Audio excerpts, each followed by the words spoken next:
Good afternoon, friends. Welcome to number 15. So yesterday, I brought up the topic of forgiveness. Not one of my favorite things, but it's something we all have to do. And I mentioned that I've been following this gentleman by the name of Levi Christ on his podcast, The Church of Christ. And in yesterday's comments section, I put a link to the podcast if you want to go listen for yourself. In his forgiveness number 2 talk, he was talking about the fact that he'd had 2 previously abusive partners who were alcoholics. And then after the second one, it took him years to get over that, over the anger, the hurt, and all that, and try and figure out how in the world did that happen. And then he also knew that he had to forgive these people as well, too, for the abuse that he suffered. And he brought up some interesting points. I was like, And I'm trying to figure out how they all fit together and how they could apply to me and you. And it came to me while I was in the shower today getting ready for work. So I thought I'd share that with you today. In the podcast, he tells the story of, he had these 2 abusive partners and they were alcoholics, and, that causes all kinds of grief growing up or being around an alcoholic. And he came to the realization in doing this and learned that in those situations where you're in an abusive relationship or there's some kind of major dysfunction and you're dealing with someone who's just that way, it's usually, not usually, it's not about the person being abused.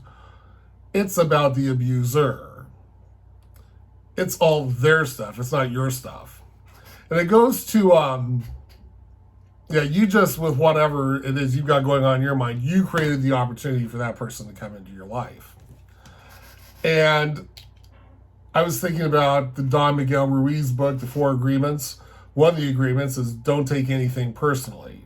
If someone else is having issues or they're doing whatever, that's on them. It's not you. It's them, not you or me. And so he came to that realization. And then he, was delving deeper. Well, how in the world would I let, someone like this into my life? And he came up with, low self-esteem. He had a very low sense of self-esteem going into these relationships, which just was like a wide open door for abusers to come in, alcoholics, the whole 9-yard problem.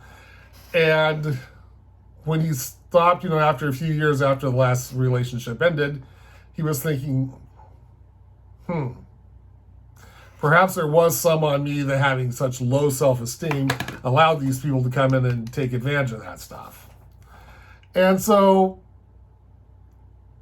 that just kind of got me thinking, if we were to raise our level of self-esteem, raise our level of vibration of consciousness to more stuff that is good or to a higher level, would there be room for those type of people to come into our lives? And the answer to that is no. And so if you've got a better self-esteem, if you're raising your level of vibration and your level of consciousness, these people can't get in, then you don't have to do anything to do forgiveness about. It makes it pretty easy. Whoa! And that got me thinking. Well, I put all those together, and that's how my mind worked. I went from A to B to C equals the result D. And that's kind of what I want to leave with us today. So, we all have our issues. And I think we all fail in some instances to really recognize our own self-worth, our own goodness. And then when we're not doing that, that's when all these little viruses get in to get us. And those viruses don't necessarily have to be COVID. It can be, bad people and bad behaviors and stuff like that. And so if we were to stop and really acknowledge our own inherent goodness, then we set ourselves up for less opportunity for the crap to get in and for the goodness that we'd have to do. So I'm working on raising my level. As we come through this, I want to be at a higher level coming out than going in. because I definitely need to up it. So that's one of the things I'm working on. It's part of the reason I'm doing these videos every day, just to let me be out there and just not really care if anyone doesn't like it. Who cares? It's me. I'm telling my story. I'm telling who I am.